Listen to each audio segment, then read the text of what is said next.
Good morning. I'm hearing the national anthem being played from the U.S. Naval Academy, so it must be 8 o'clock in the East. Do you know where your children are? Here we are on a Sunday morning, bright and early again, and I'm going to continue today with my reading of The Unseen Partner. This is by Diane Croft.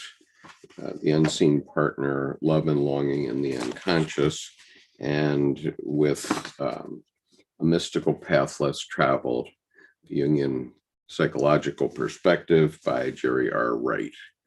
Dr. Wright is a Jungian analyst in North Carolina, Flat Rock. Anyway, good morning, Jordan. You missed the the opening ceremonies, but nothing more. And I can't hear you.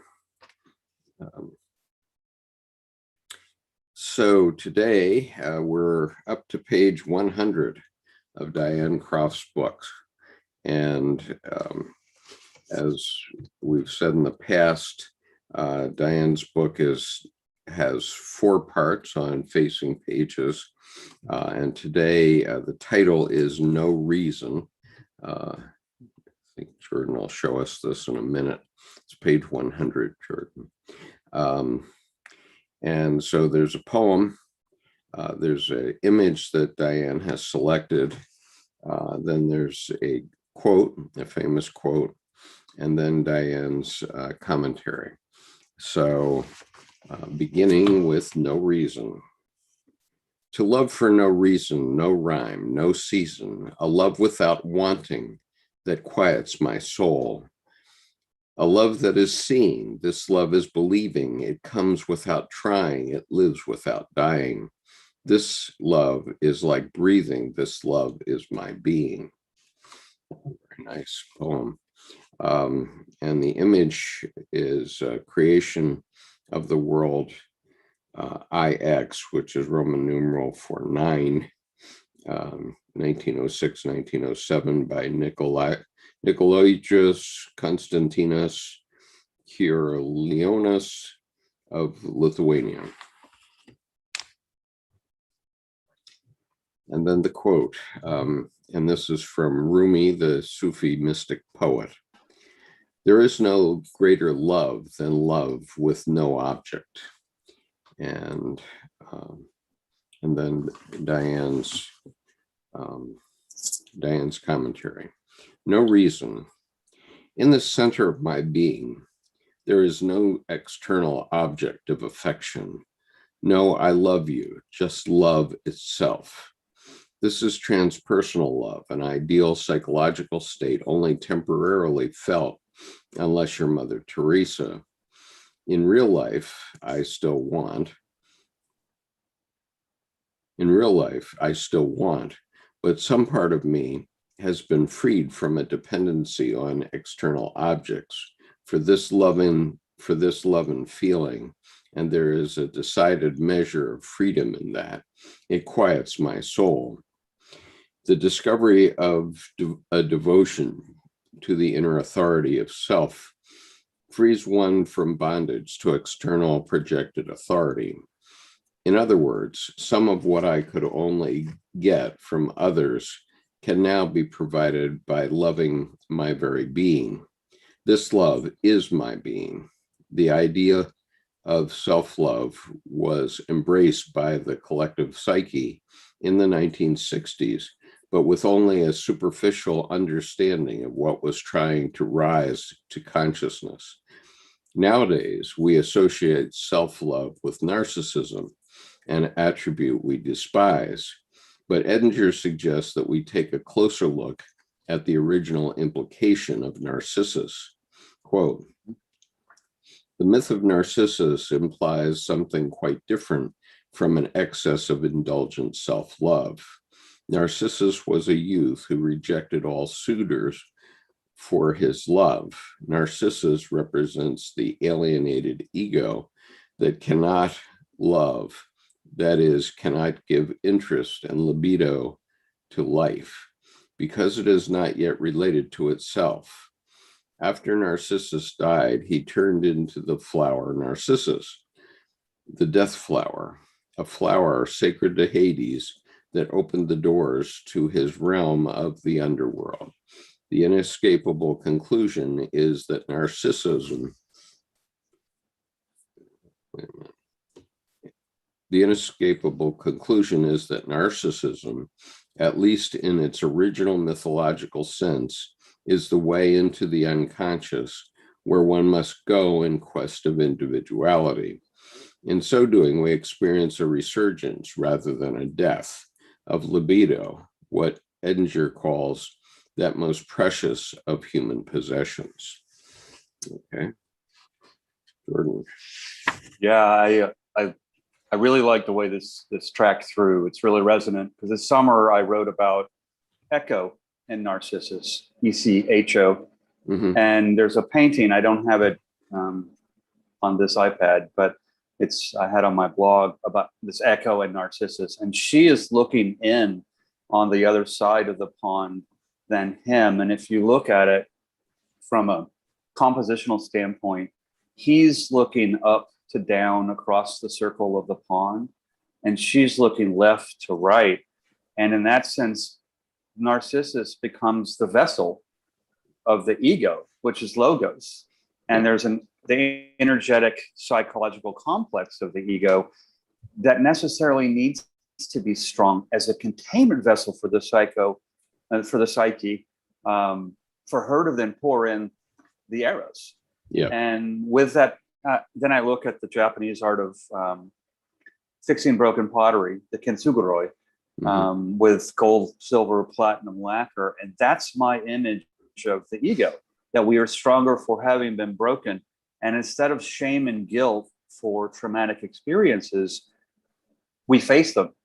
And by doing so, the inner gold wells up to fill those cracks and fault lines with connection instead of motion limiting scars. So I think Echo and Narcissus go together really well. And I love the way that they didn't demonize the ego here, and they really showed it for the important piece in all of us that it actually provides instead of sound bites in the media. You know? Right. Good morning, Art. Nice to see you. And SM. Hey, Art. I mean, did any of that land for you? Did any of that land for you? Echo and Narcissus? Yeah. Very, very definitely. And, obviously, I've been struggling with this a little bit lately because I have this diagnosis of prostate cancer. And so I want to encourage all young men to go get your test. Make sure you catch it early because it probably will catch you. And so if you catch it early, you have a chance of surviving it. And in that regard, last year I had pain in my pelvis, and it was actually just post Lyme's, but I went in to have it checked, and then they even did a sonogram. And she's like, no, you're good. And it was nice because I'm 53. I was in that, you better start the checking. Yeah. Well, and oh, well, I'll have to tell a little off-color story here.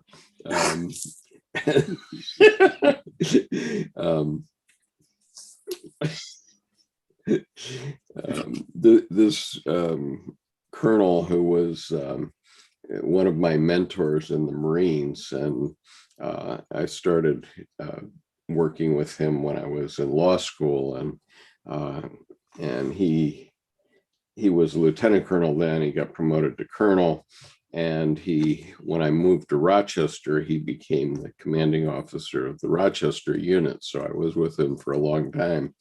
And so when I first started in law school, he was about 40. And he said, well, I just had my annual physical, and the doctor said, well, when you're 40, you get the finger. Yeah, Ed. But Well, and that's like reminds me of, was it Chevy Chase in whatever movie, probably Fletch, and he's in for proctology exam, and he's just singing along, and all of a sudden, Blue River. Hey, Doc, is that a Rolex? It's like, well, yeah. So yeah. okay. So because 85% of the following of this channel is young men between 18 and 44, I just want to urge you all to get your checks, because once it comes to you, then you've got a year or two to catch it. And if you don't, it can spread like any cancer can. So Right. it's a slow growing cancer, but you do have to get it taken care of, which I intend to do this summer. And so you'll all be seeing how I'm doing every Sunday. I presume I'll be fine, but in any case,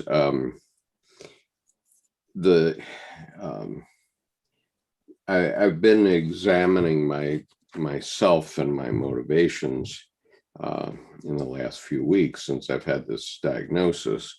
And, the first thought that came into my mind when I had the diagnosis was I should have my portrait painted by an excellent artist. And that's why I went to see my friend Tim Holmes 3 weeks ago. And, by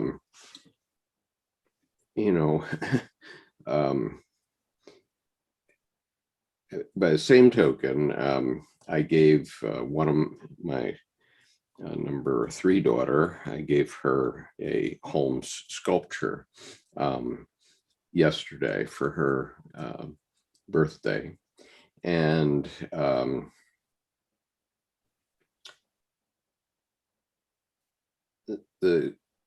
these things are symbols of my love for my family. Basically, I know that they won't do me much good when I go on to my reward, and I'm closer to that than to the beginning, of course. And so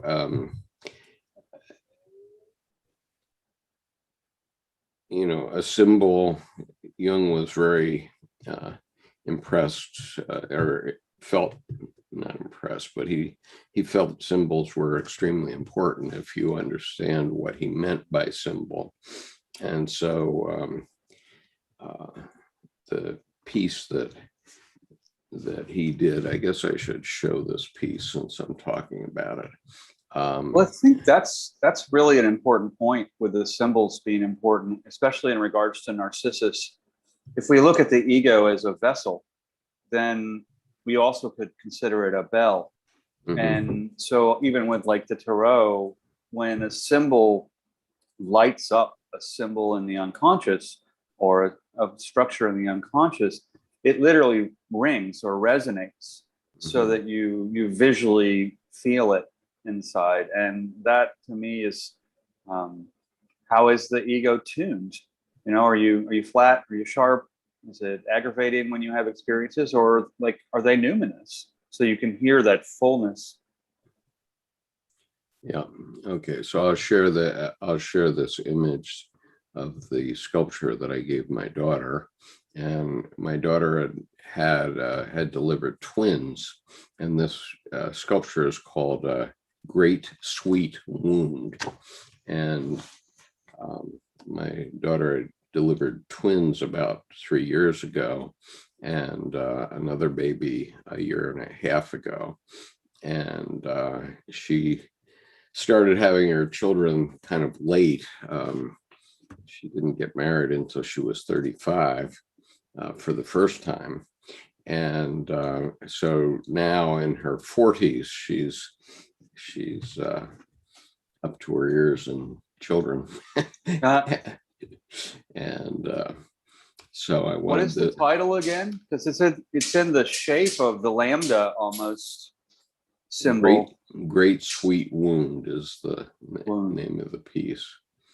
And so anyway, I gave her that piece for her birthday this year, and I told her that it's, just a symbol of my love for her, and it may mean something to other people, but as between me and her, it's going to be a lifelong thing for her. And so anyway, It's a and powerful you piece. see it's numinous to me, so that obviously suggests that there's something deep there.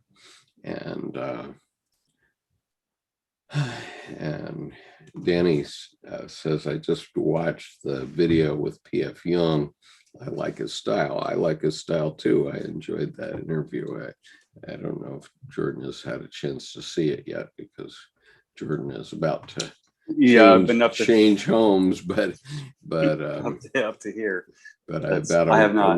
a week or so ago, I did it was a week ago. In fact, I did a interview with another YouTube creator who goes by the name. His YouTube channel is called P.F. Jung, and so we had a terrific conversation for about over 2 hours about Jung. And he's 24 and I'm 74. And so it was interesting to have two men with those different perspectives on life chatting with one another. Well, in 24, isn't that the age of editor when he wrote that book? Or was that, no, that was the Tree of Life. It was 23 or 24 when he wrote it. You're thinking of Regardie, I think. Yeah, Israel Regardie. Yeah, I am thinking of Israel Regardie. Yeah, Israel Regardie wrote The Tree of Life when he was 24, right? Which is just an incredible book. I still have it here right next to me because I haven't completed it yet, but it's quite interesting. And well, I wrote that down. I might end up watching that in a hotel from here to there some evening. Yeah. And so anyway, you're talking about the Riccardi book? No, the P.F. Jung video with you. I may. Oh yeah, you might. I'll find that link. I've subscribed to your channel, so yeah, obviously you can just download it on your iPhone. That's what I do with a lot of videos, and then that's a good idea. Then I listen to them when I'm traveling, because if you look up YouTube on your iPhone, and then you find a video you're interested in, you can just hit download. It'll come into your iPhone. Of course, I have quite a large iPhone, so it's not a big problem. But if you have a small storage space, it can fill up pretty quickly. But yeah, I'll watch it on the iPad. I tried audiobooks when I had a long commute years back, and I actually find that I get in deep so fast that I might as well have been asleep or drunk, because I would all of a sudden come to and be deep into the brakes to not just smash into somebody, because I go into an autopilot and I feel like I'm aware, but I'm just kind of like visually looking at stuff. So I think for safety reasons, I'll do it in the hotel each evening. But that's good to know on the phone, because if I'm just hanging out somewhere, park or similar, I can pop my headphones on and use the phone to listen. Yeah. I don't know if there will be a lot new there for you, but because you've well, I love the contrasting perspectives when you get different generations. It's older school that's more valuable school, where families supported families from start to finish. More Asian in a way. And so I'd be curious too, because you get the dynamic of how you guys are interacting. And one thing that in terms of this love for no reason thing, one thing that that I notice, and this is about meditation too. Krishnamurti once said that, you know, when he meditated, he would just go out and look at the wonder of a leaf, and look at, you know, he'd see what other creatures are living on this leaf, and so on, and examine it from different perspectives, from beauty, from you know, from structure, and so on. And I find that when I go outside, I've been quarantined for 15 months now, and I can't walk very well right now because I have a bad hip, so I have to sort of ration out my visits to the great outdoors. I do it, but it's quite painful. And so when I do go outside, I really feel how much I, as a human being, as a creature, resonate with nature. And I really feel how I'm a part of that, and how I'm you know, separated from that when I'm here in my study looking at a screen that's made of, you know, plastic and glass and steel, and so you know, that's the kind of love that we're talking about here. So I'll just read it, the poem once more, and then we'll go on. To love for no reason, no rhyme, no season, a love without wanting that quiets my soul, a love that is seeing. This love is believing. It comes without trying. It lives without dying. This love is like breathing. This love is my being. Yeah. You know, that's the kind of love that I experience when I go outside these days. And, you know, I think a lot of folks don't appreciate it that much. You know, they sit around and stare at their iPhone or their computer, and Well, that I've read the second time, it reminds me of the title of a poem I wrote years back, simply is "Breath is Prayer Enough?" And it's that life-affirming spirituality she's really examining and expressing there. right. And I love the idea of the leaf, because I taught architecture to an honors third grade program when I was in college. And the first day I walked in and I said, everyone go outside and get a leaf. And they did. And they came back in and, you know, chattering, and third graders, and like, oh, we got a leaf and we got free recess. You know, that I'm like the step teacher. It's like we can get away with stuff. So I said, everybody look at the leaf. Look at the veining. Now, make yourself into a really tiny being. And aren't those all the streets and roads and rivers in the state? And, you know, you get all the oohs and ahs. And one kid in the back, but can it still just be a leaf, please? Okay, so this was an actual third grade. It wasn't. Yeah, and I would leave my thesis studio, and I did it for 2 years. It was called AIS, Architects in Schools. And there were a couple of schools that signed up to have several of the thesis students teach architecture to third graders. Oh, cool. And and I will tell you, I don't want to sound high and mighty for myself, but most of them were better than most of my colleagues. So, because they hadn't lost the magic. You know, in third grade, they've got intellect, but they haven't lost the magic. And you know, I went to have them design a city, and they said, well, that's too small. It's been done. We should design a planet. No one's done that. So no one's done that. Yeah. And I'm like, what have you? I didn't say, have you seen Star Wars? I mean, so have you looked outside? Yeah, have you looked outside? Exactly. So okay. All right. So this series is really about that. Okay. Right.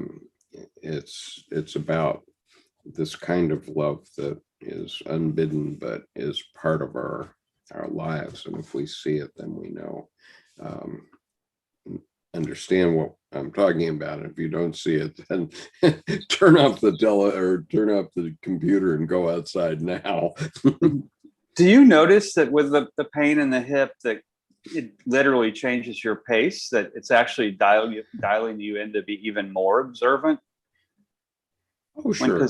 Oh, sure. And I mean, reading Krishnamurti made me more observant. Yeah, right.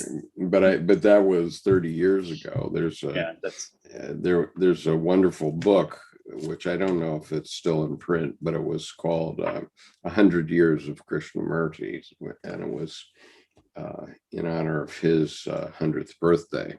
And of course, he was long since dead, but it's a wonderful book that gives an overview of his life. And Big Zeus says, "I love you guys." Okay, so we're thank you. Now that we've received Thanks for being here. We're going to go back to a mystical path less traveled. And so Jerry Wright says in his journal, "The mysterious animating powers and presences, what we humans have named gods, goddesses, and spirits, are built into the fabric of being itself. We are part of that fabric. What we have named deities and devils are mirrors of our own being, seeking manifestation and incarnation. This is the mystical secret now revealed by analytical psychology. We are the potential deities and devils that we have longed for, long feared, and shunned.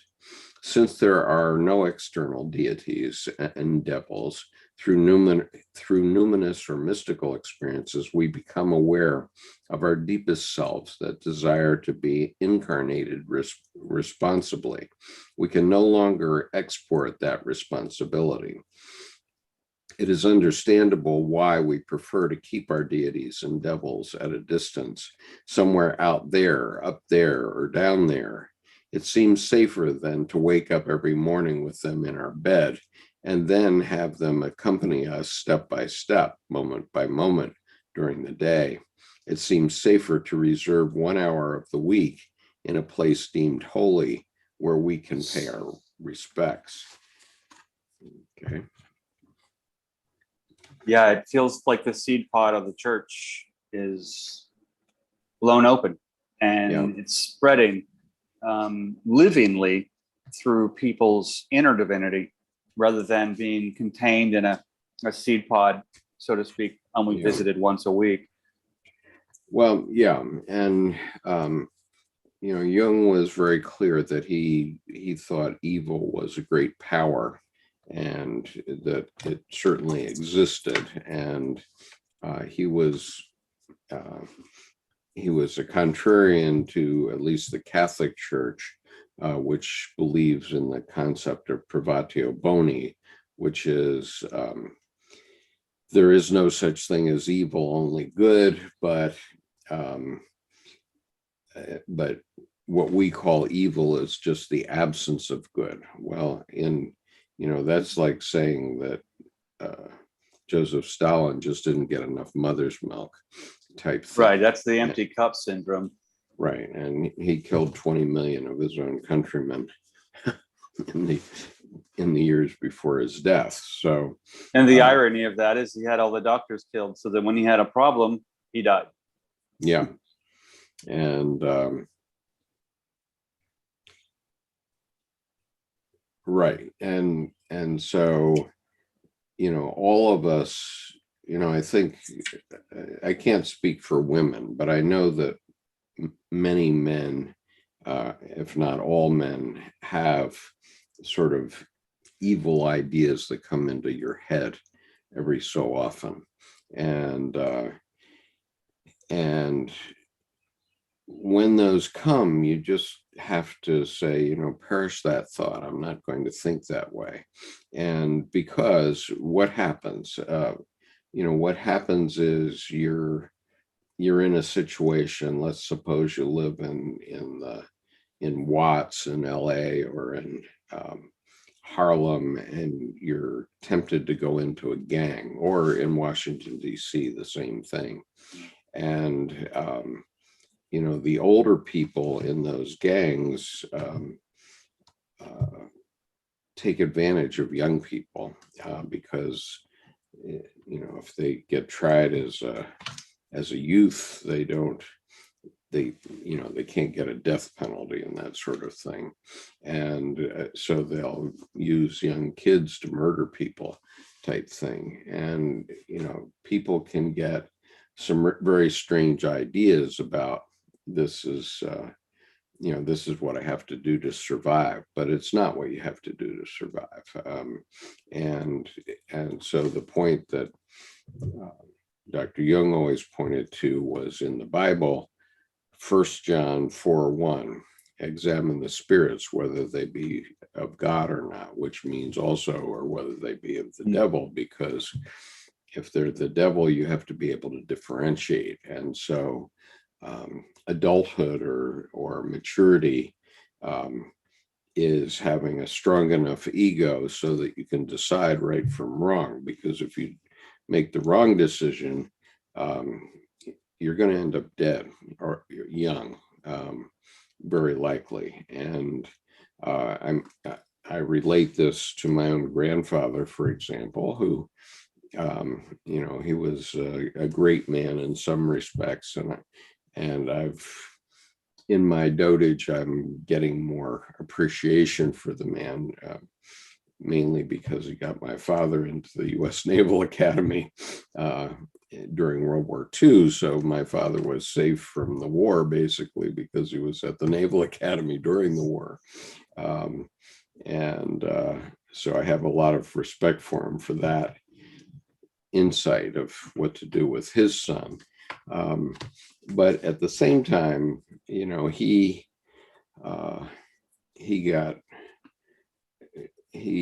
spent much of his life as a traveling salesman. And I used to think of him as Willie Loman in Eugene O'Neill's book, The Death of a Salesman. And so he had many, let's call them peccadillos with other women. And my father related to me near his death. He didn't tell me this until 2 or 3 years before he died, but he told me that when he was 17 years old, of course, he knew about some of these things. And when he was 7 years old, he confronted his father in the bathtub. His father was in the bathtub. He confronted his father with a knife and told him he had to stop doing that. Well, of course he didn't. And meanwhile, he did a lot of drinking, and he had a stroke when he was 57 years old, and he was basically helpless for 10 years of his life. And at 68, he died, which is young for the United States these days. And so, you can make bad choices that don't work out, but basically he died from alcoholism. And my father, who didn't become an alcoholic, fortunately, but he started smoking when he was young. And so he smoked for 60 years, like a chimney. He was smoking two packs a day at least. And, finally, when he was, he must have been about 69. He had to go on oxygen because he couldn't breathe anymore. And that's when he stopped smoking. So he did survive till he was 83. But the last 15 years of his life, he was on oxygen the whole time. So he had the little canicular or whatever it is. I forget what they call that. But this little tube. I call it the urban scuba gear. And it's like, because they got the regulator up their nose. Right. So that's how he survived for 15 more years. And so he didn't smoke. He forcibly had to stop smoking in order to get oxygen. And, so it wasn't that pleasant. And so the point is, if you start habits that are going to kill you later on. It's best if you stop them young. Well, and yet I think an ironic counterpoint to that supports that, Charles Bukowski said, find what you love and let it kill you. But he didn't mean in excess. He meant that you find something that you are with lifelong, and that energizes you and refreshes you and empties you, Yeah. to refill. And I mean, I think it's interesting about speaking for males, we can't really speak for women. I noticed anecdotally, just kind of my swivel head observation of women architects I've met and knew closely through time. And I noticed that from a masculine perspective, most of the men were right into the demolition plan and amputate and cut that off and replace and renew. And women were more of the, well, let's renew the place from within without so much demolition. And I noticed that if I undemonize evil and de-deify good, there's almost in the masculine a destructive principle in the creative force. And then obviously with the womb, the creative principle in the woman. And so I think that at base, then we can put the good and evil back on, that that intensifies that destruction and intensifies that creation. And there, I think it becomes the imbalance either way, when you don't have both at the same scale. Like you'll have a high destructive ability and a low creative ability. That's then depletion is going to equal misspent efforts. And that's probably a graph for addiction, where you're pouring out more than you're taking in. You're giving more than you're receiving, except you're wasting more rather than giving. There's a difference. And yeah, so I wonder if, the masculine with the destructive and the feminine with the creative is hypothetically another starting point to align with that. Having a creative activity is essential to life, and that's what we're learning. And so we are going to have a conference on this topic in a year's time, on the 10th to 14th of June, 2022. So mark your calendars now. It will be in Helena, Montana. And so if you're serious about this and learning about the creator's art, then we urge you to think about joining us in Helena a year and a couple of weeks from now, when we're going to be talking about the creator's art. And if you're in Watts, look at Amanda Gorman. She was a child of a single mother who lived in Watts, and she turned into this poet. She became a creator of poetry, and became the National Youth Poet Laureate of the United States, and was invited to read poetry for this year's inauguration. And so she was in the same environment that the boys were. right and so for my lights, I always picked where the girls were. I always wanted to be where the girls were, and I didn't care much about the guys. I mean, I cared about them when we were in the Marines, but besides that, when I went to business school, first night, we had 30 in our class. It was an executive class, so we were all into our careers. I was a practicing lawyer at the time, and I came into the room, and there were 3 women in the room, and 2 of them were sitting side by side, but there was an empty seat between them, and I said, "Boy, that's my seat." and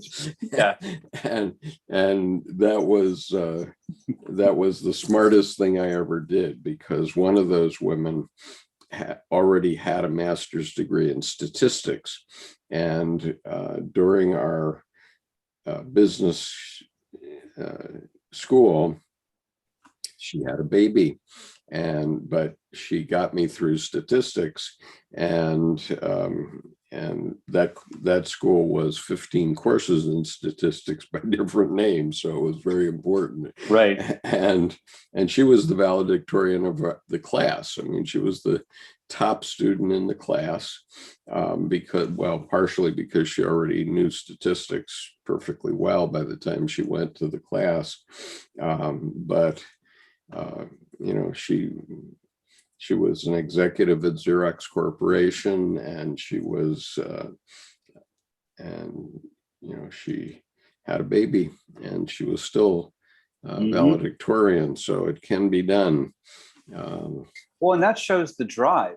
I mean, she had the drive that's probably balanced, and that's important. I mean, because I know I hear people say, well, I did a painting, but I'm not destroying anything. I'm like, you destroyed a white canvas. Yeah. Where's the white canvas? I mean, so in every action. So that's a great story with her, because say, even with the baby, which is enough for one person by itself, not only is she also doing, multiple titles of what's called statistics, but then she's also valedictorian. So she's leading the way and with excellence. And that's a lot of life drive in her there. That's a great story. That's a great example. So Semper Fidelis, Big Zeus. Big Zeus says he was in the Marines also. And anyway, he says, I've been on this type of information since I got out in 2014. Cryon, Terrence McKenna, Alan Watts, Neville Goddard, and you guys. Okay, so good. Thank you for being with us, Big Zeus. Those are great. Yeah, those are great authors. Those are some of my favorites too. Right, and that's the type of thing that Marines do learn. Is when we say in the Marines, the motto is the Marine Corps builds men. Actually, that's true, because what the Marine Corps does is build a sense of responsibility, and sense of responsibility to society, and to one's own self, and to one's brother Marines and sister Marines. And so, I would rather be in a trench with the piccolo player of the Marine Corps band than almost anybody that wasn't a Marine, because even that female piccolo player in the Marine Corps band is an infantry person first.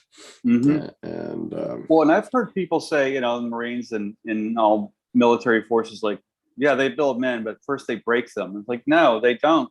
They strip down all the BS to get to, you have to go through kind of hell to really find out who you are, because at that point, your life depends on it.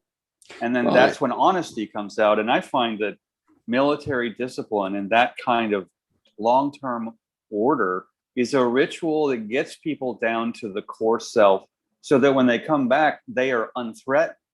And in that way, strong enough to be gentle, fierce enough to be compassionate. Then you can work with the guy next door and the guy next door in a phalanx, so to speak. And absolutely. And you're not having interference patterns of jealousy or worry. It's no, we're a weapon together.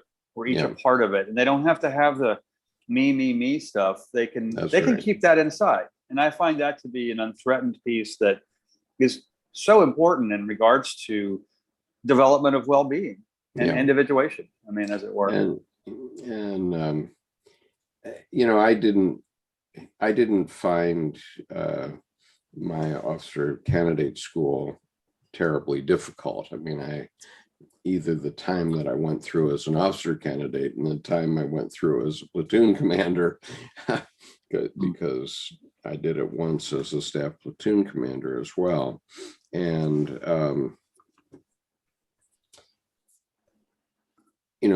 yes, they yell at you on the first day or the first couple of days, but that ends pretty quick. And then they're just testing you, because well, I'll give you an example over here at the Naval Academy. If you're a plebe, if you're first year Naval Academy midshipman, you are required to chop, which means sort of like jog down every passageway, every corridor in the Bancroft Hall. Bancroft Hall is the largest dormitory in the world. It houses 4,000 midshipmen, and so the 1,000 or 1,200 that are there as first year students have to jog between. Anytime they're going down the passageway, they have to jog, and when they turn to the left or right to go down another hallway, they have to shout, "Go Navy," or "Beat Army," or something like that. And that's, they don't do it from taps to reveille, but they do it at all other times during the day. And so literally in that building, it is bedlam constantly. And it's bedlam even for the first classmen, the seniors.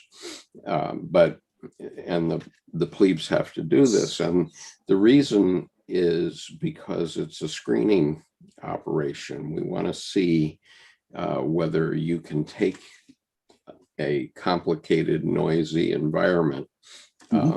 Because if you're in battle, you're not going to be able to say, geez, I wanted to stop, Well, yeah, you're on this mountain until you're not. And yeah, I think right. What's great about it, even beyond the screening, I mean, I can see then that develops the people who are able to do that to where they can operate cleanly as the eye in their own storm. I mean, Right. the chaos actually provides a containment that they can get used to and pressurizes in a way, which it's an excellent screening process. I mean, top to bottom, start to finish, because you get you beat out the nerves. So some people who think they're really shy aren't really, they're just not used to being present. And other people who are all blustery, tamp down to, here's the focus.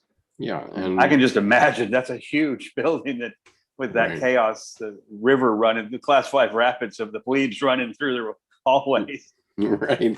And well, you learn pretty quickly, actually, although a lot of people don't get it in this sense. 1/3 of all the people that go to Marine Corps OCS who think they can become a Marine Corps officer and they have what it takes, 1/3 leave on their own request. Okay, about 30% drop out of their own request, that not because they're pushed out. And that's a surprising number. That was always a surprising number to me. But you learn pretty quickly that you're learning what you need to stay alive. Right. And so I remember very clearly the very first class I took at OCS was a physical training class. And so we marched out onto the field where we were going to do these exercises. And there was a dais up above us where there were a couple of Marine Corps officers who were leading the exercise. And one of them came out to the edge, and the very first words out of his mouth were, "Vietnam, gentlemen, is a very hostile environment. In order to survive in that environment, you're going to have to be in the best physical condition of your life."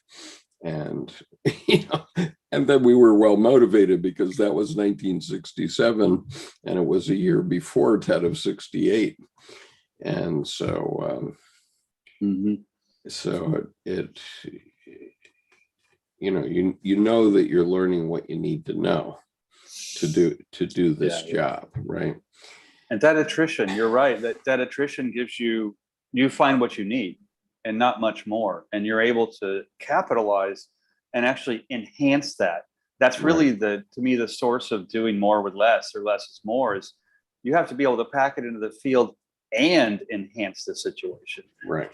Okay, so we'll go on now, and the next section is called In Such Beauty. And Would Jordan's going to. I'll hold it up. Would you take a look at Jerry's next paragraph? It's similar to last week, I think, where it speaks so directly to what we were talking about. Okay, well, let's look at that first then. Okay, so the next paragraph for Jerry.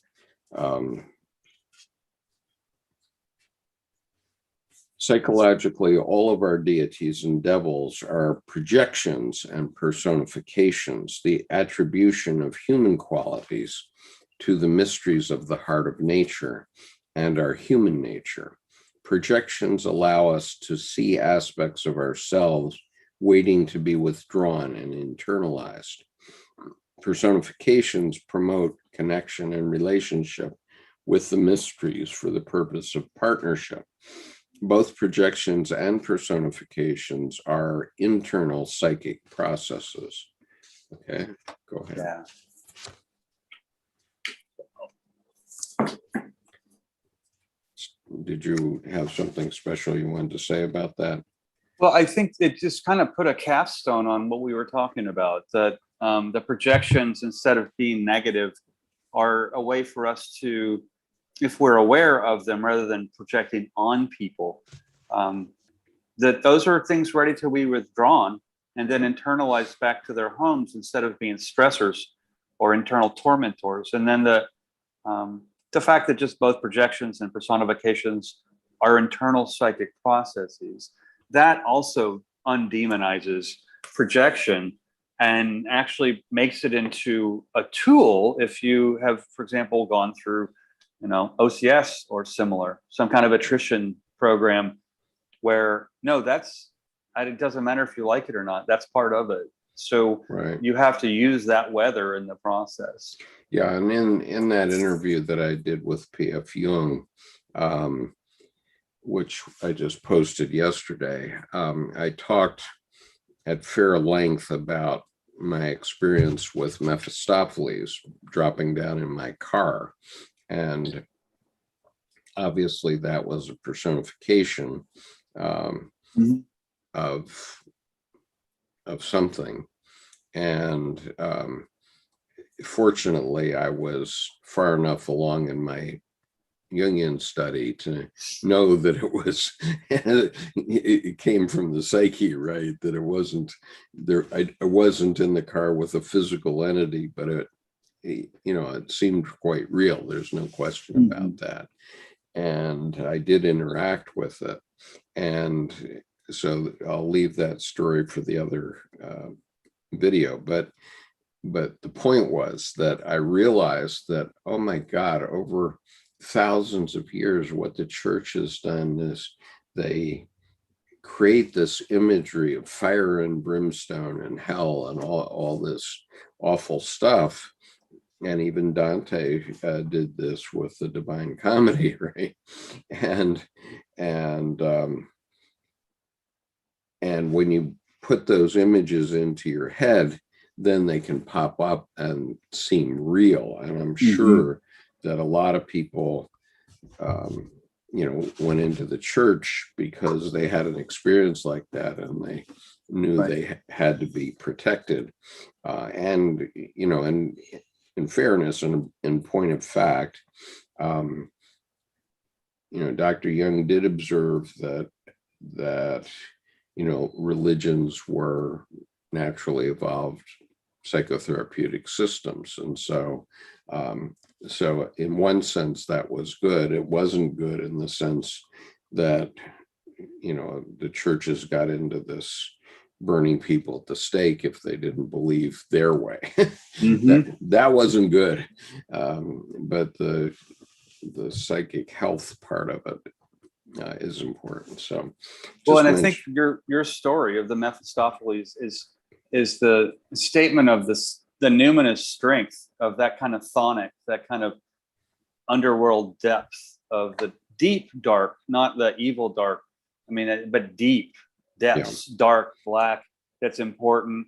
And then I can counterpoint that with a lot of people's fear of hell and the devil is not that one, because that one you had was creative and destructive and full of robust experience. But I saw a meme the other day, and someone arrives at Hell's Gate, and Mephistopheles walks up and says, "So you arrive here having wasted your pitiful life to be here for eternity." And the guy goes, "Those are some seriously strong words for a grown male still lives in his dad's basement."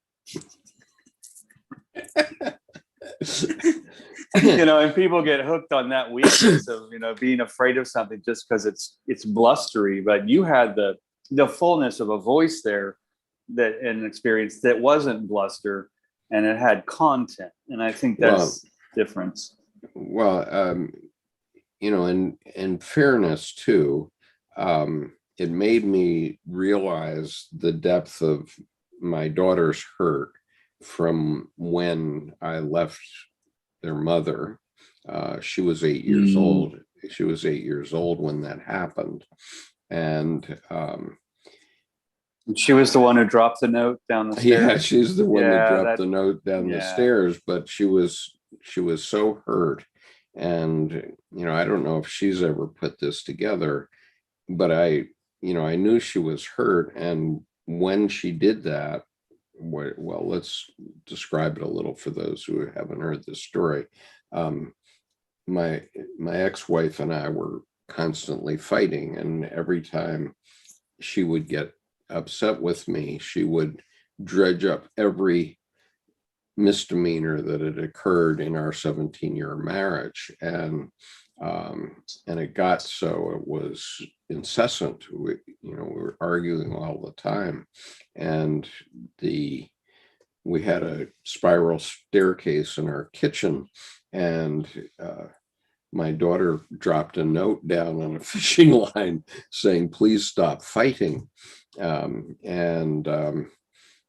And when I saw that note at that moment, I knew that there wasn't a way, that I didn't have the skills at that time, the information to stop and to help my wife get out of it.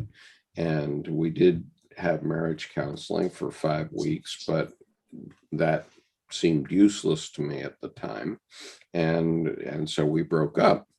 And so this incident where she says, "You're going to hell," and that was 14 years later, she was right. I dropped into hell at that moment, and it took me 10 years of study of Carl Jung to fully integrate what that meant. And my psyche was quite disturbed through that time.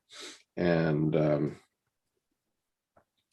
I made the right Faustian bargain, which was that the Mephistopheles could have my eternal soul on my death, provided none of my daughters think that of me for the rest of my life. And, that seems to have worked out. That was 23 years ago, and he hasn't come back. So I guess I'm okay. Yeah. It just came to me about that story is that it feels like, though Vietnam was really intense, that intensity prepared you for the bigger intensity of loss of family that was even absolutely. A greater hell.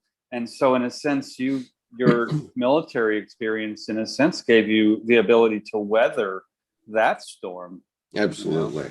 And one thing, when something like that happens in your family, you have to avoid falling for the devil's trick. And the devil's trick would be that she said I was going to hell, and then I get angry with her, and forever after, she and I are picking at each other, right, until finally I lose my daughter. And that would have been an evil thing to happen between us, but I never blamed her for it. I said, who teaches a child to say such a thing to a parent? And so I was always angry at the people that she had interacted with that gave her that idea to say that, but I never blamed her for it. And so so the devil's trick is to, blame, a child or a young person for saying something stupid when, it was probably some other idiot that taught her to do that. And so these days I have quite good relationships with my daughters, and it's as if I had been there in the household during all of their growing up years. But that's because I made a point of doing that. But Well, I have to, one, that's commendable. And two, in my family too, there's not an avoidance of the devil's trick. There's a deep understanding of, if someone starts to get really riled, one of us, whoever's not riled, will go, instead of getting stirred up, I see how this is really intense for you. Can we pause it and go back to what we were talking about before, what we were getting to, while that calms, so I can really hear the intensity without the weather? And we always just, there's a big nod, like, okay, good catch. Okay, let's move on. And we don't then end up, there's no coming to screaming blows. But it's an evolved technique. It didn't start that way. I mean, but, that you learn over time that there's a reverence and a respect that someone just got riled up. And it's not all superficial, but you don't see the magma driving the pressure underneath. That's really what's the heart of the matter. So, so just to pair with yours. Okay, so we're going on with In Such Beauty, and that photograph that she's got is an amazing photograph. Yeah, that caterpillar, it's got some emperor's clothes on. Yeah, incredible. So the poem is, in such beauty as I walk astonished, I did not see it before, idly passing by with no memory of how such splendor came to be, around each corner, under the desk, behind your eyes. A spotted caterpillar inches across a leaf. My ear picks up the sound. Okay, so that's reference to this In Such Beauty, and the caption under the picture is Stinging Nettle Slug Caterpillar, 2011, photo by Icky Dog Images, reprinted by permission. And the quote from Edward Edinger, from his book, The Sacred Psyche: there is a sacred dimension to the psyche. And I would say that, this is definitely true. And we have to understand what the sacred is and what it means. And and if you, it doesn't have to do with,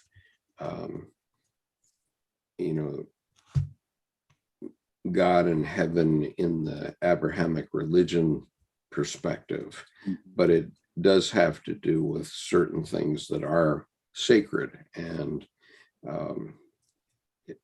if you don't appreciate that, you're going to be short-lived, basically.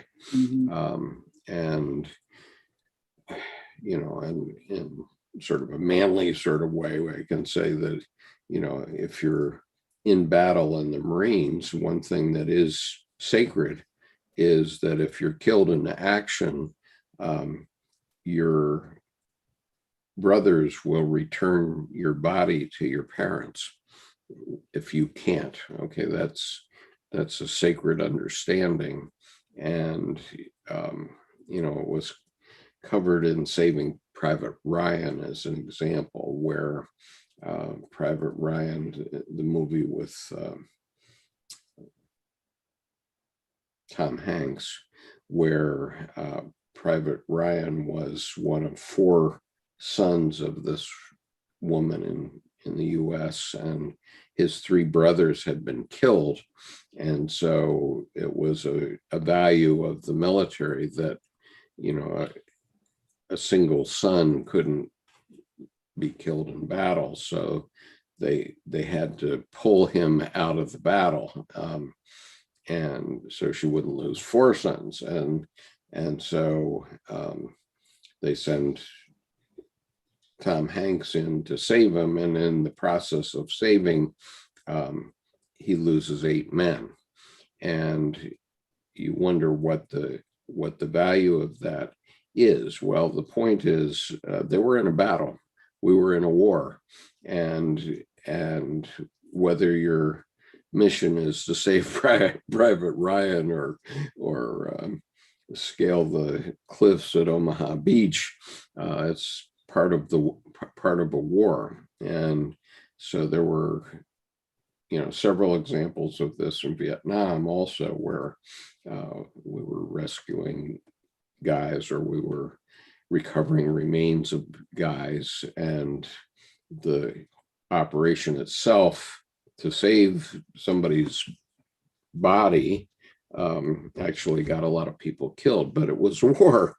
And so, when you're in battle, you do have battle losses. And so, but there's the idea. There are some things that are sacred, right? The sacred understanding is that, if you pay the top price in battle, still your body is going to be returned to your parents or whoever.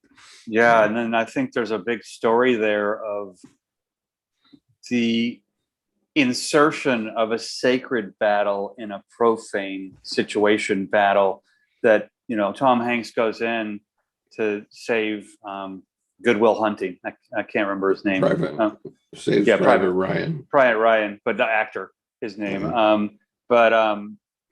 That's going in a battle within a battle, that's going countergrain to the battle. It's basically, in a sense, going into the unconscious of the battle to pull out the gold, to bring it back to consciousness of Private Ryan. And there's so much going on in the storyline in that movie from a Jungian standpoint, and from, as you just expressed it there, of it's a war. Right. And of course, in the end of that movie, Tom Hanks himself is killed. And right. But that, the last scene was when the the whole the family, the last scene when the whole family of Private Ryan, lineage, several generations, comes up to visit the grave. I mean, that kind of wettens my eyes right now, just remembering them. There was just no words, and wow. Right. So anyway, the only reason I'm saying that is there are certain things that everyone will understand is sacred, and is inviolable. And so one thing about the Marines is you can rely on your fellow Marines for that sacred trust, and also, for their training and what will happen. If there's a battle, I know that, the guy on my right and the guy on my left won't run, probably because of the training they've had. So those things are sacred. So here's Diane's commentary. In such beauty, here is a child's view of the world where everything is miraculous before too much rational thinking has had a chance to soil it. A meaningful dialogue has opened up between the inner and outer worlds, and life is imbued with meaning. Writes Edinger, quote, "The more one attempts to relate consciously to the depths of the psyche, the more he is led to the same attitude expressed by Jung, namely, that all the vicissitudes of the outer and inner life have a meaning and are expressions of transpersonal patterns and powers," unquote. This means taking the good with the bad and understanding both to be a subjective appraisal of the situation. It means taking a not knowing position until a different form of knowing presents itself. It means assuming responsibility for living an ethical life by standing in one's own unique personhood. a former patient of Jung's captures the attitude in a letter she wrote, quote, "I always thought that when we attempted things, they overpowered us. They overpowered us in some way or other. This turns out not to be true at all, and it is only by accepting them that one can assume an attitude toward them. So now I intend to play the game of life, being receptive to whatever comes to me, good and bad, sun and shadow, that are forever alternating. And in this way, also accepting my own nature with its negative and positive sides. Thus, everything becomes more alive to me. What a fool I was, how I tried to force everything to go according to the way I thought it ought to be," unquote. And so one of the key ideas here is that there's a difference between belief and faith. Okay, a belief is you're convinced, as you might be in a courtroom, that something is true or false. But faith is knowing that the world will take care of itself. Well, and I think that's a great distinction to make, because if I break down the word diagnosis, dia means by, by, and gnosis means knowledge. So there's belief, it's by knowledge. And that's different than faith. Right. And so so anyway, the point is, if you're a Marine in battle, you might be killed, and you have to have faith that things will go as they should go. And I assure you that all Marines do think that about one another, and that's not something that I can describe exactly, because you had to be there to understand. But the to really grok it. And so you have to take what comes to you, and that, and that whatever comes, even up to and including your death, your fellow Marines are going to perform according to their training and get you back to your parents. Definitely. And to me, there's that also, when you are aware that death is probably the worst thing that can happen, then you can take it off the table. Yeah. Because then there's the old military adage of, those who sweat more in training bleed less in battle. Yeah. Because you're clear. It's not like you dodge bullets, but it's, you're more aligned to and balanced with in the chaos, the eye of the storm. So you're not frazzled to make the dumb rookie mistakes. You can make bigger mistakes. Right. What is it? I think John Wooden said, if you're not making mistakes, you're not making anything. Yeah. And Skip says, if you haven't made big enough mistakes, or if you're not making a mistake every day, you're not trying hard enough. Yeah. Right. Well, and it's like your old interview question, you don't want to know their success so much. What's your biggest failure and what did you do? And that's a wonderful question, because it probes shame and consequent unreliability, because some situation may fluster them such that what was strong and balanced all of a sudden it's just skewed off the track into the wall. Yeah, it's a deceptively simple interview question you would ask, and I have thought about that a bunch, and it's just such a telling sanctuary of a question. You don't know what you're going to get, but you do know that you're going to get the person you want who answers the way that is resonant. So I trust all listeners to this YouTube channel will be prepared for this question in any job interview, which is, what is the biggest mistake you ever made? And you have to have the right answer for that. Yeah. Okay. So going back to Jerry's book, and so this is Mystical Path Less Traveled. God images and religions are created by the human imagination. They are inspired by numinous experiences that we do not create, can't control, or command to appear.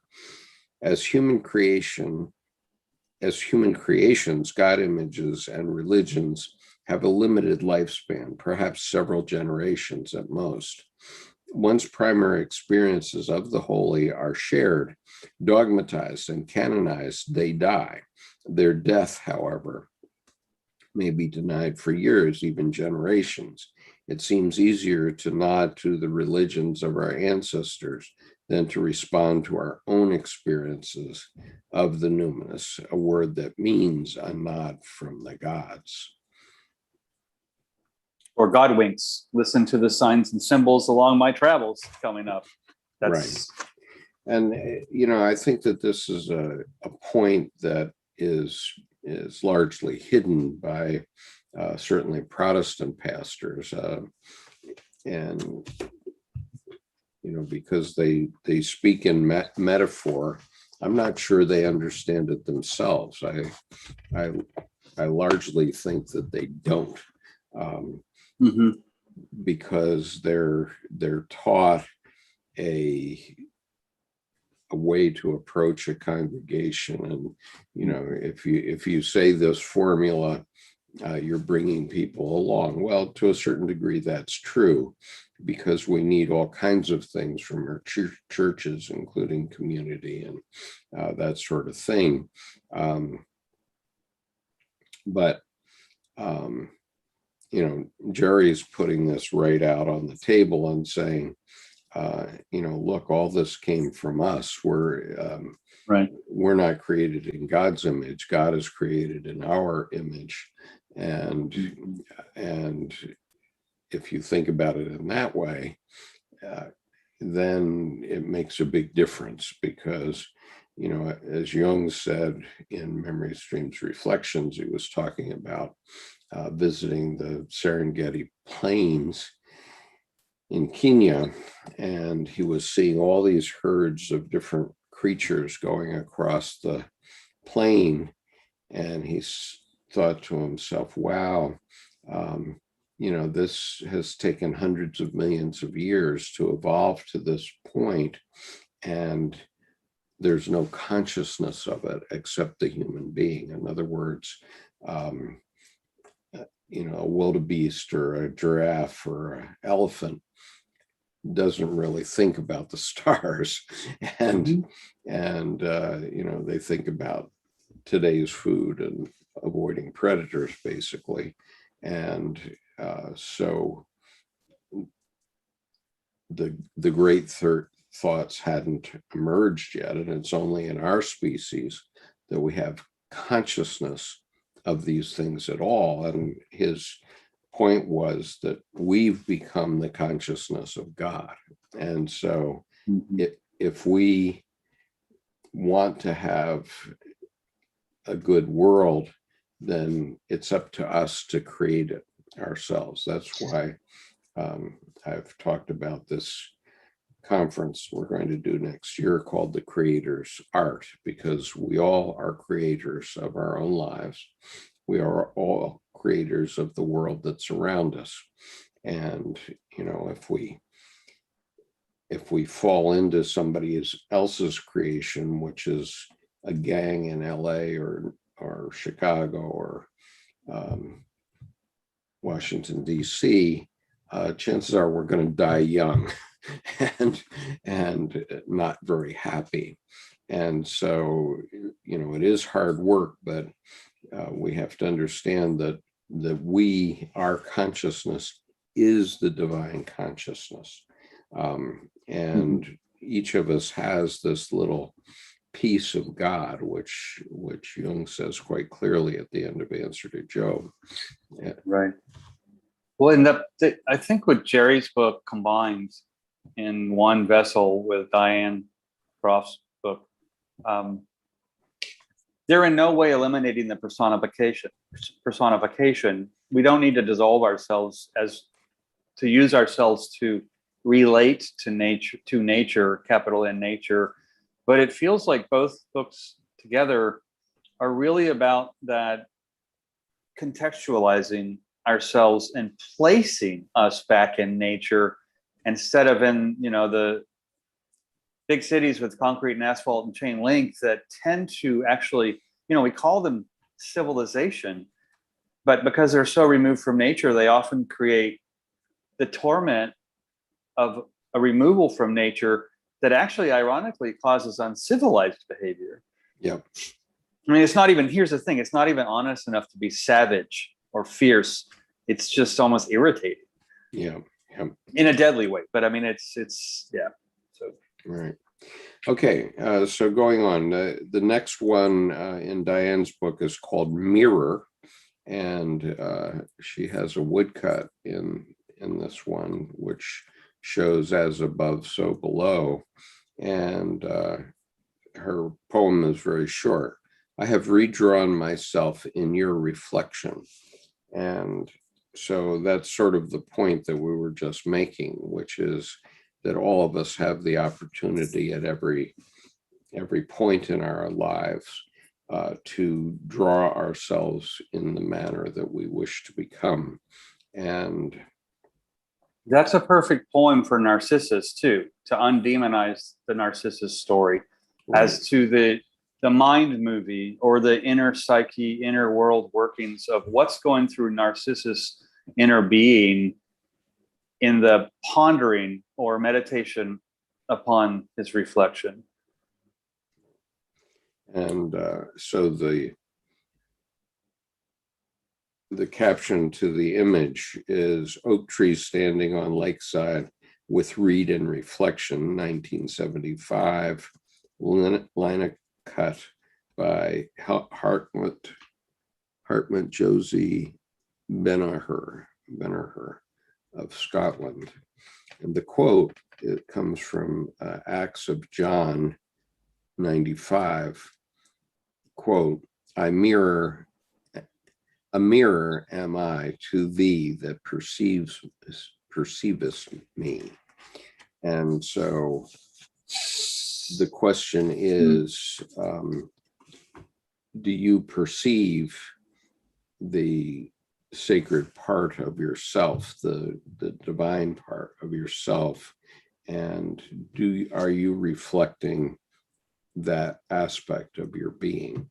And of course, Dr. Jung in his time was worried that if people got the idea that we are all reflections of God and God's consciousness, then some people might get inflated and think that they're the one. Okay, but right, the messianic complex coming right out. And the point is, none of us are the one. Yes, but it's not Highlander anymore. Right. We have to reflect on this point, and so we are living our lives in such a way that we enact what our self tells us God would do. Let's put it that way. And I've thought about this with Jung's concern about the inducing of the messianic complex, and that I used to always think, well, how timid, we should just put it out there. How else are we going to learn? But I have to give him credit, because actually that whole idea would come in straight out of context, like an alien landing, because our society is not training people to understand that that is natural, and that it was so different. It would become a snake oil novelty so fast that it actually would poison and pollute the purity of the idea, most probably. Right. Now, the big cat makes a good point. He says elephants might be as intelligent as humans and hold the bones of their deceased brethren. Coco, the gorilla, had a vocabulary of 2,000 words. We don't know their consciousness. And that's precisely true. We don't know their consciousness. But well, there was an elephant teacher, an elephant researcher in Africa who died. And he had been with the elephants, I think, for 40 or so years. And when he died, almost at the same time, most all the elephants turned where they were and made a pilgrimage walk to his house and sat vigil. So the connection he had made with that family of elephants was so rich and magnetic that when he died, they basically came to pay their respects, which to me is quite a wonderful story. Yeah. I just wanted to see if I could find a quote from the Seven Pillars of Wisdom. Oh, good. That relates to this, because what T. Lawrence says here is, that he was just one guy, and he names about 20 or so other officers who all did their duty, and but they didn't write the story. Lawrence wrote the story, right? And he I can't find it right now, but do you remember what it was about? I mean, the paraphrase. Yeah, well, yeah, I'm going to paraphrase, which is he was saying, just a sec here. Well, he was saying that the troops, the enlisted troops in the battle, all did their duty too, and they were all brave, fought bravely, and so on. But their part will not be known until they can write the dispatches. And so the point is that it's only typically the officers that are writing the messages, and so there's a history of what they have done. And so by the same token, I would say to the big cat that I have no doubt that evolution will bring more consciousness and more capability to other species over however many years, whether it be thousands of years or millions of years, and that one day we may be able to communicate quite clearly with whales and elephants and primates of all kinds. But so far their consciousness hasn't gotten to the point where they can clearly communicate with us, and they can follow commands, and they can interact in very simplistic ways perhaps, but you have to be more than a child before anybody pays attention to you, right? Well, and I have to also, I think, just for hypothetical devil's advocate, go the other way too, that for example with dolphins and whales, that we simply haven't become fluent in their language either. And well, this is true, but we at least are trying. Well, no, and right, and the stories, I mean, anecdotally, I mean, you see now more and more, even like on Ocean X or other nautical ocean sites, really higher incidence, and maybe it's because we have more video now, but of say a super large whale taking a female diver under her fin.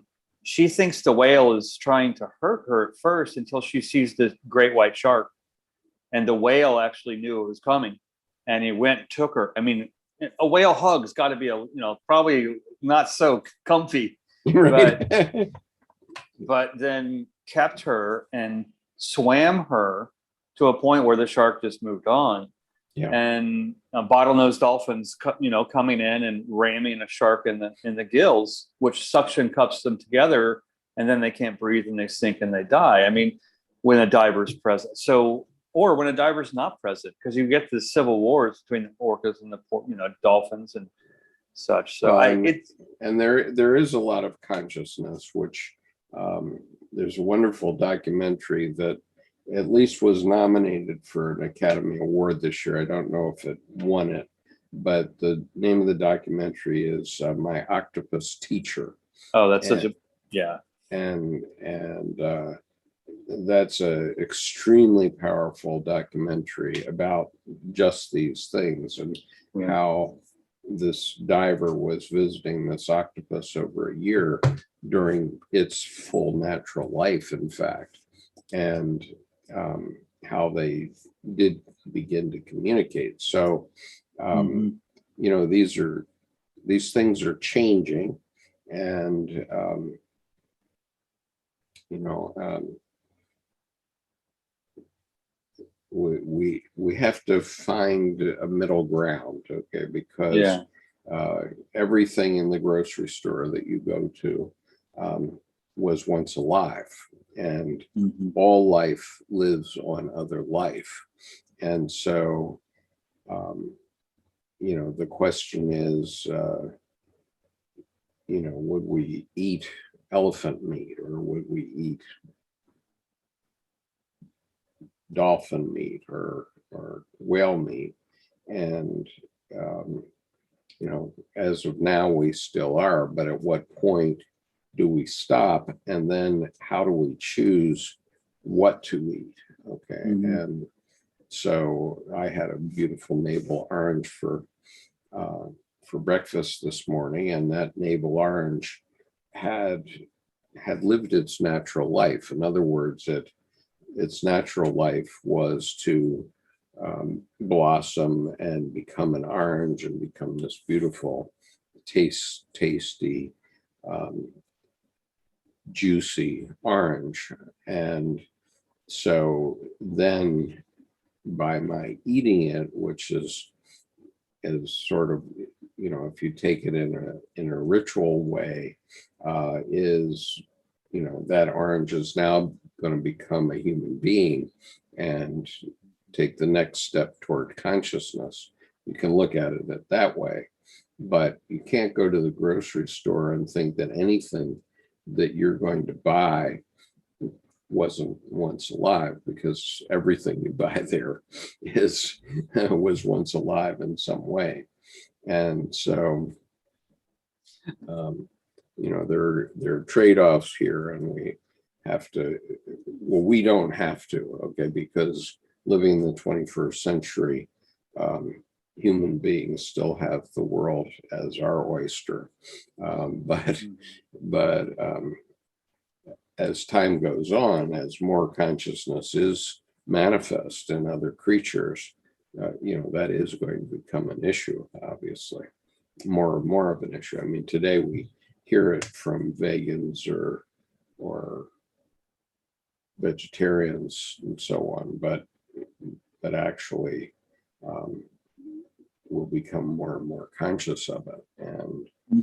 And so, and when you're conscious of it, it seems to me then you also have more respect for the sacred quality of life, and how sacred it is. Well, a Native American who, you know, takes down a buffalo with an arrow or several, the first thing they do is they cut out the heart, and they thank this soul for its nature. And there's a whole ritual around that is basically saying a prayer before dinner. Right. So the big cat says, but I think we can safely say that an orange is not a sentient being. Well, I don't think that at all, because, you know, if you think that, then you've never heard a tomato scream, right? An orange likes its life as much as any of us do, in its own limited way. And well, and you can also get 1 volt of electricity out of an orange, and you can plug it in with a wire, and you can actually make a 12-volt battery with 12 oranges. I mean, your amperance is going to be wrong, so it won't charge anything. But right. So anyway, I mean, but my response to your comment about an orange is not a sentient being, you know, that's all well and good, and that's a rationalization. That's a human rationalization for eating oranges, but we're going to have to do those kinds of rationalizations in order to continue to survive. I mean, if you look around outside your window, the world is a cruel dog eat dog place for every other species except us. Well, and I think to become more connected, and I mean, in response to Big Cat's, orange not being sentient, that to me is like saying my fingernail is not a sentient being. It's kind of outside of the realm of reason or sense, because what happens is it's just another part of nature, and all of nature is the bigger body that's alive. And say, call an orange a fingernail of nature. So that nature is then, Gaia is then the sentient being you're referring to, rather than the small little, your elephant's example. 4 blindfolded people touch the elephant, and I got the tail, and you got the trunk, and it's what's an elephant? There is no elephant. The Big Cat says, I totally disagree, and that certainly is your privilege. And I'm only highlighting an issue that's going to become more and more apparent in much later generations, in thousands of years. And as T.E. Lawrence said in the 7 Pillars of Wisdom, you're not going to know more about the enlisted troops until they learn to until they are the ones that send the messages, right?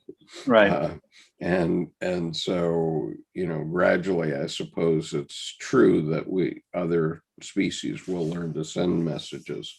But we're not there yet, fortunately, so we can live our lives the way we live them. I think there's also a distinction to be made that language is a constituent of being a sentient being, and it's not. I mean, nature is basically us without emotions. It just has weather, but it'll kill you. It'll also support you. Sure. So he says, an animal suffers as we do. They suffer trauma as we do. Yes, I agree with that.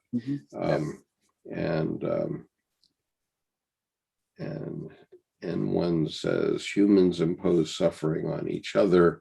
We are very strange, destructive, violent creatures. Yes, we are. And gradually, I think that's going to change over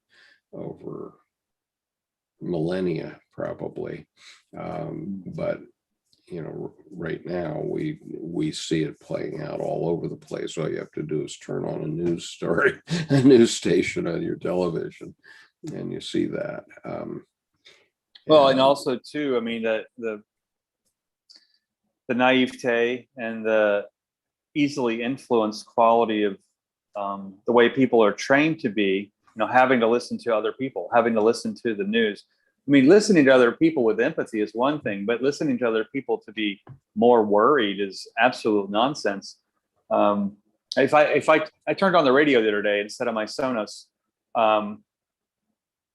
because I just wanted a good dose of ads, which is poison. So I mean, if you listen to it, you'd be sick about everything.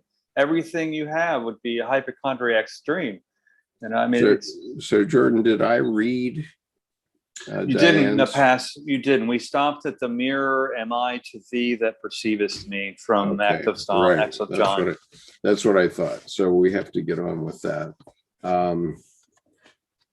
And Michelle says, rightly, seems like we should master learning how to treat human beings first. I mean, I care about oranges, but yeah. And I mean, as I said, I ate an orange this morning. Well, we want to go to Mars. Well, before we go destroy other planets, why don't we stop destroying this one? And Danny says, it sure looks like animals have a lower level of consciousness and thinking skills. So of course they can suffer, but to a lesser degree than humans. Has anyone seen the movie Powder? I recommend it. It will make you cry. Okay, well, I haven't seen that, but I have. Is that the one about snow, or is it the one about cocaine? I don't know. Okay. But since Tim offered to paint my ashes when the time comes. There's a powder. Yeah, do that. Okay, so let me read Diane's commentary here. Mirror. This poem immediately calls to mind one of Jung's favorite axioms. The unconscious mirrors to the ego the same attitude that the ego takes toward it. Ignore it, and it plays itself out as fate. But beyond that, I think of the last 5 lines in the poem Lost by David Wagoner. Quote, no two trees are the same to raven. No two branches are the same to wren. If what a tree or a bush does is lost on you, you are surely lost. Stand still. The forest knows where you are. You must let it find you. Very good. Mm-hmm. And then she goes on, there is in the center of our psyche an absolutely original center in which the universe reflects itself in a unique and inimitable way. Individuation is the process of finding a way to that center, a reflecting pool of one's own particular way of being in the world. To quote from the beginning of Wagoner's poem, quote, stand still. The trees ahead and bushes beside you are not lost. Wherever you are is called here, and you must treat it as a powerful stranger, must ask permission to know it and be known. The forest breathes. Listen, it answers. I have made this place around you. If you leave it, you may come back again, saying here. Okay. That's very powerful. It really is. It really is. All right. I love that no two trees are the same to raven. And right. it brings to mind to me the difference, not to be too mundane, but to make the nature difference, the difference between raven and crow.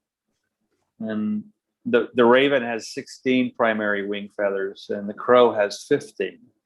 And it's tiny distinction, but then that's no two trees are the same. It aligns with that.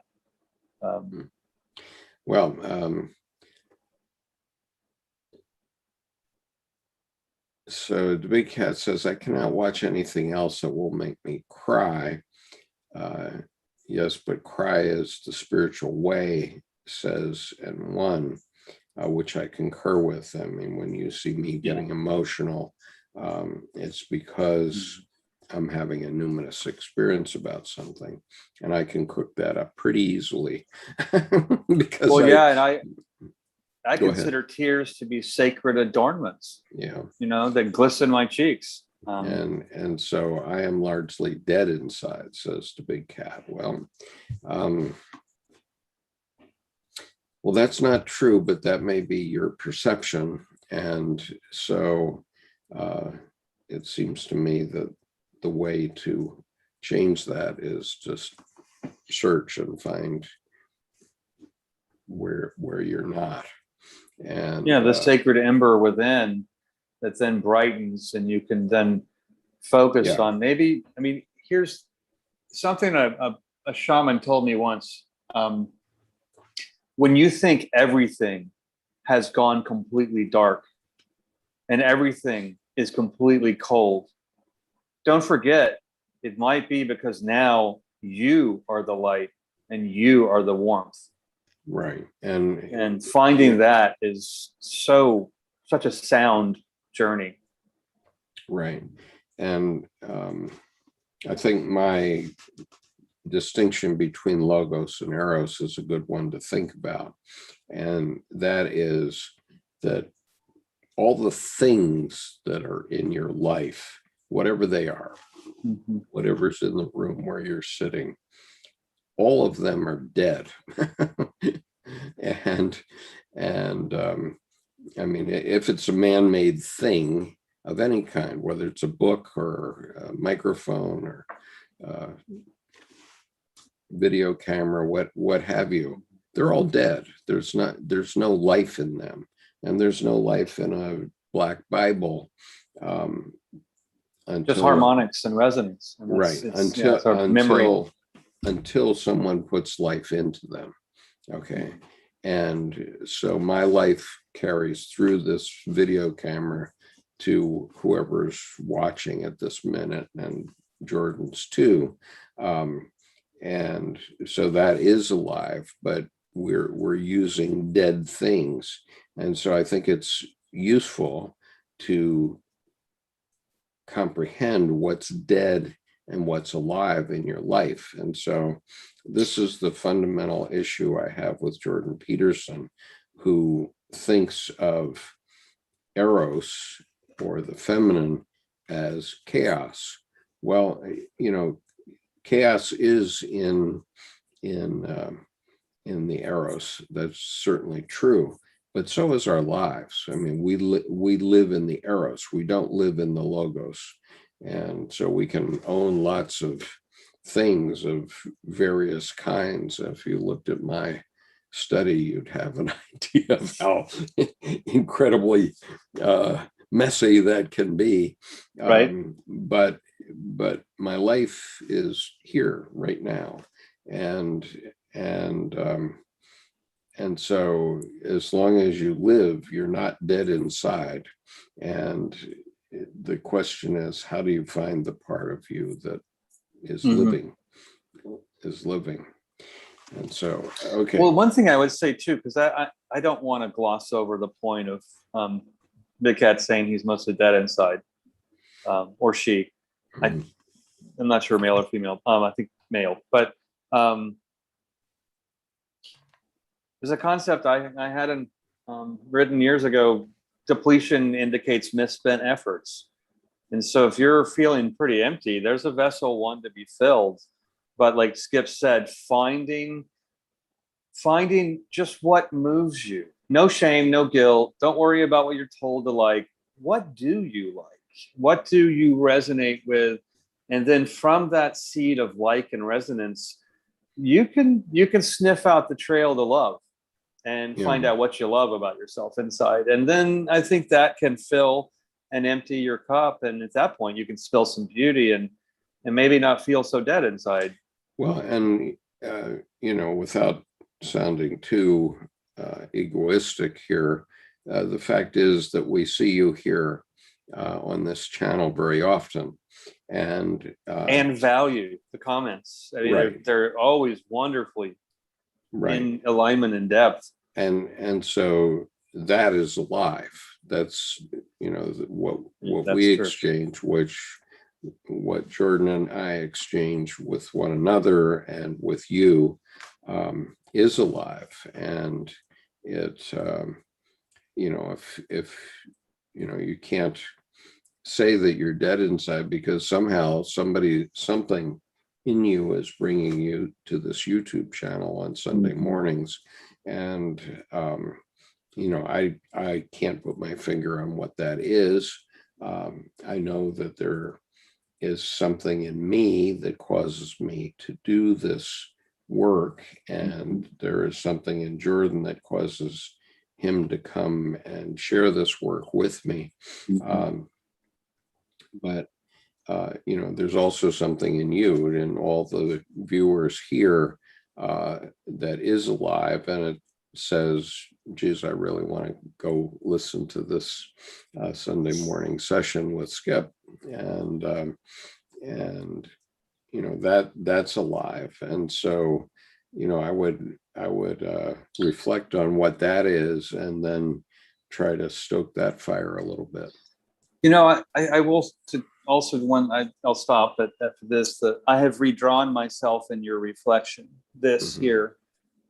I've found in meditation and doodling and creative work that sometimes I feel a death of something inside.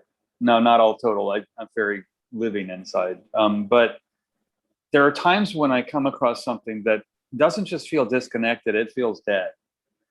But I find what happens then is I have not framed a perspective so that it's ready to turn around and face me, as if it did, it would overpower me.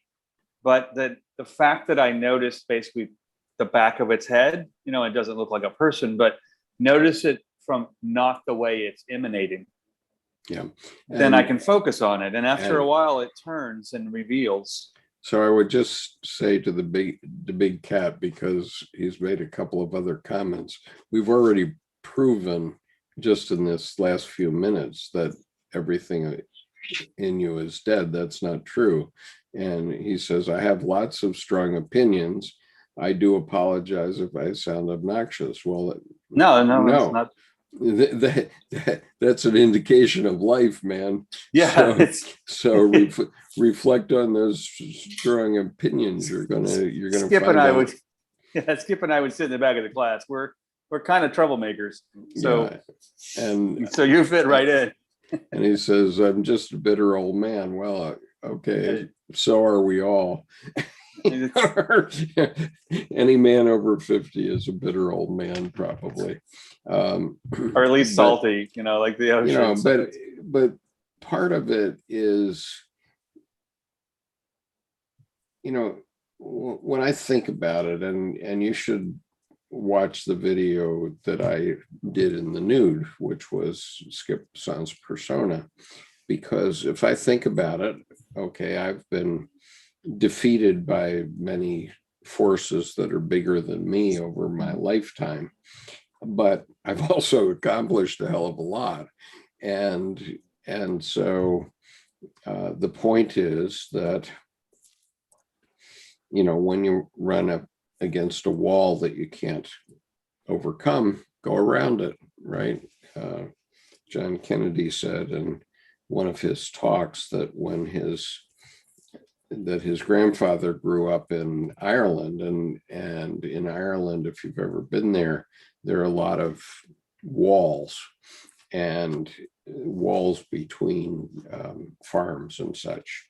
And so he said that what his grandfather said was that when they were running through the fields, if they came to a wall that they couldn't get over, they would take their hat and throw it over.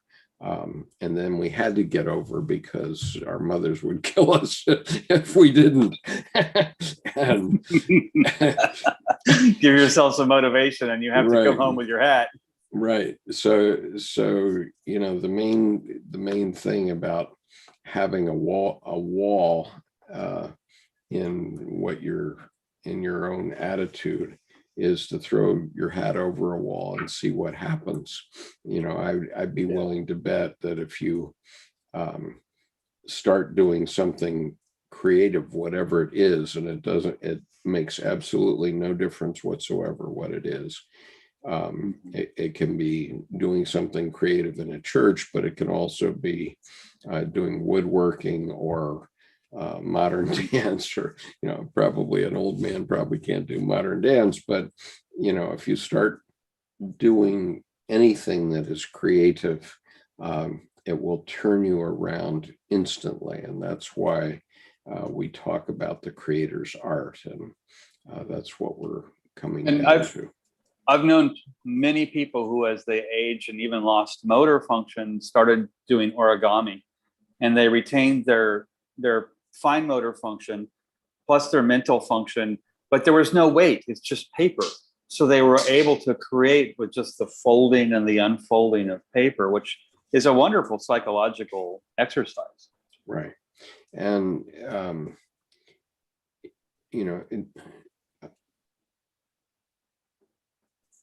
at my age, which is nearly 75, I'll be 75 in October,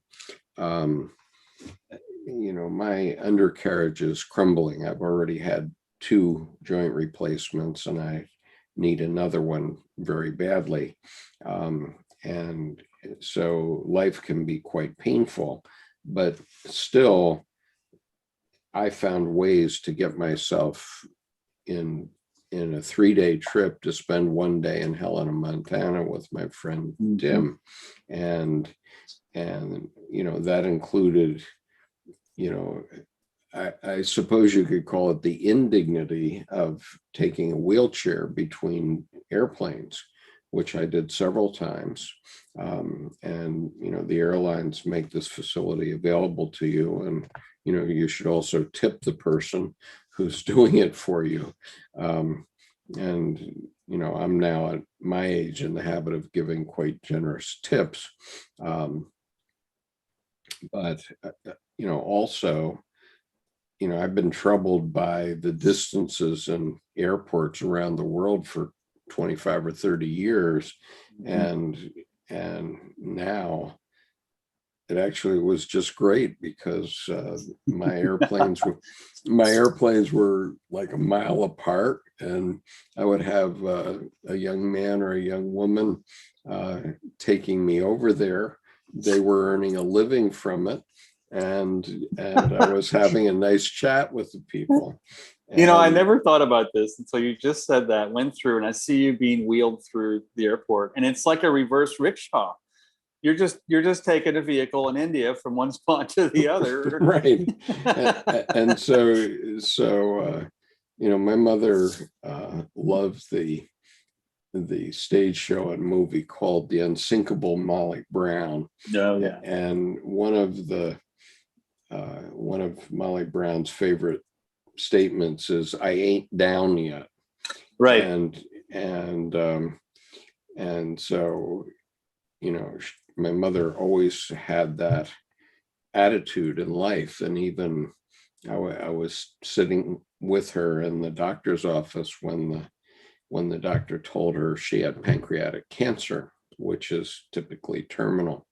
And she said, "Oh, great. I haven't tried cancer yet." That was her reaction. Oh, that's, Molly Brown was big in Denver because she was from there. And Sure. So that you're, I haven't tried cancer yet. Right. Well, and, at 82, my mother had lots of friends who had either had cancer or had died from cancer. And so, for her, it was just another of life's experiences. And so,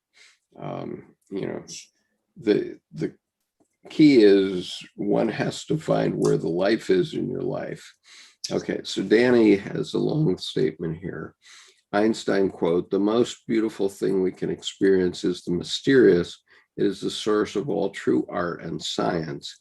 He to whom the emotion is a stranger, who can no longer pause to wonder and stand wrapped in awe, is as good as dead. His eyes are closed, and the insight into the mystery of life, coupled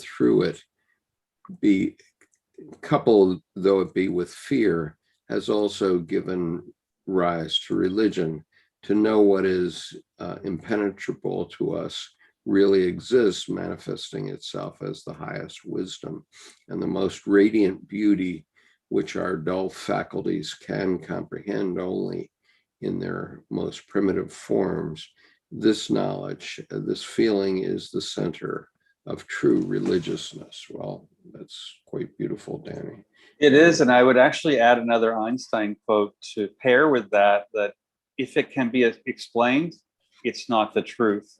And you were just talking about the truth. I mean, that's those inner pieces that are most primitive, and not a negative primitive, a very accessible animal within. You're speaking to the poetry of life there. Thank you for that. That was a wonderful, thanks for spending the time to put that in. Yeah. And I'm going to call it quits for today at this point, since we've been at it for 2 hours. But but I do want to urge everyone to realize that emotion isn't bad. I mean, a lot of times young men especially get conned into believing that it's bad to show emotion. But emotion is life, and it's not, if you become a stoic and you're just going to take it, like the burghers of Calais. Um, when you see I'm talking about Auguste Rodin's statue, The Burghers of Calais, it's quite a moving statue because you have 6 men who are basically sacrificing themselves for their city.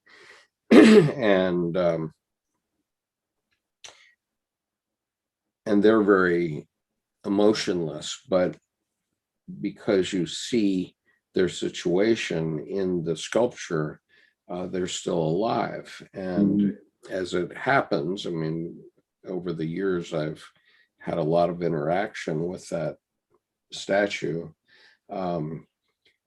It turns out that,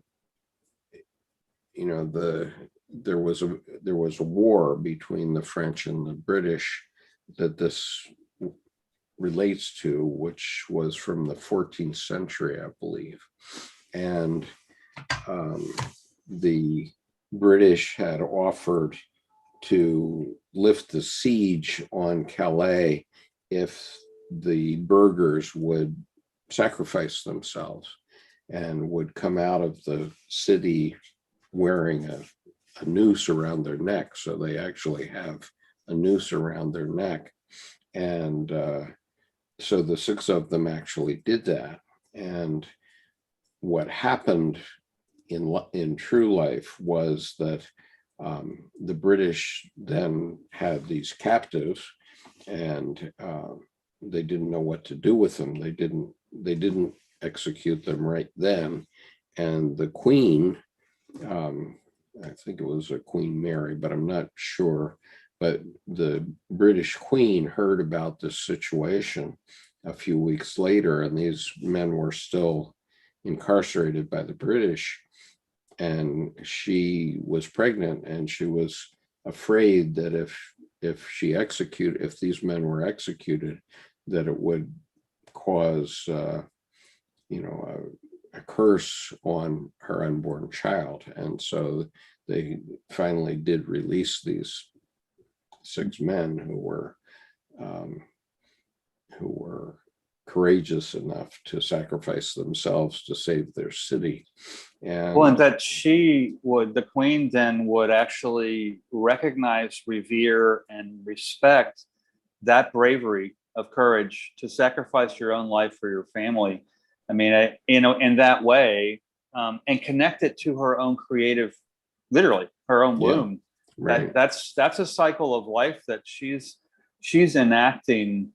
That's some serious living goodness. Right. And so as a result of that fact, she is immortal. They are immortal. Auguste Rodin is immortal. And that story is immortal and always green. So we have a comment from Clifton Filler in Bangkok. Thank you both very much. I enjoy listening in on Sunday evenings here in Bangkok. Well, thank you, Clifton. You're welcome. Thank you for being here. It's actually for you and those living in Asia that we do it at this hour, because there are darn few Americans who are willing to get up at 8 o'clock in the morning in the East and listen to what we talk about. And so thanks for tuning in. Yeah, Clifton, thank you. And I'm very glad to hear that we're getting through in Bangkok. That's exciting. And so anyway, I'm going to move on with my life, because I still do have life in me. Meanwhile, Jordan is going to move next week, so maybe you won't be here next week. Is that right? Well, and I think really what it's probably going to be is I'm not going to be at tarot as a roadmap for life tomorrow night because of Lyra on Tuesday. Right. I committed that the day before and the day after would be radio silence in reverence of the blessing that I have in her passing.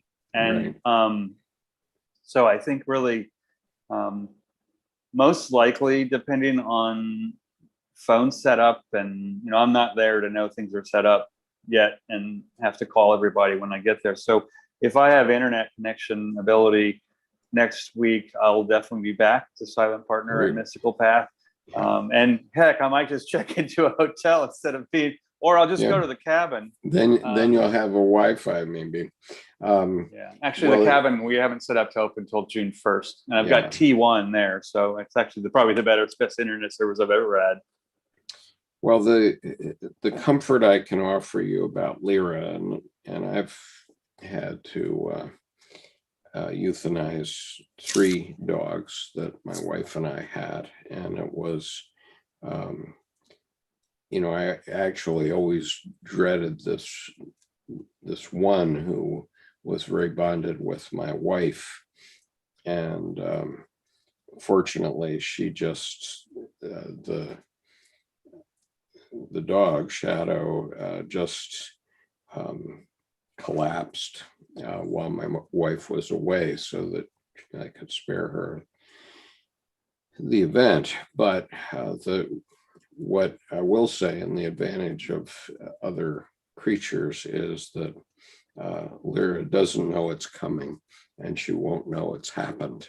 And I will do this. There she is. Okay, so she's 130 pounds of that was taken about 3 months ago, but right, and so she's lived a full life with you, and you have the blessing of her memory for forever. So and it's nice. I'm glad to have the opportunity to have found the right person after a severe misstep with someone else. Actually my primary vet. My true colors after 8 years. But the woman is from Egypt. She's a veterinarian, and it's an in-home service. And then there'll be a private cremation. Yeah. So I think that it's 2 small gestures, but it's what I have to offer. And I think that it's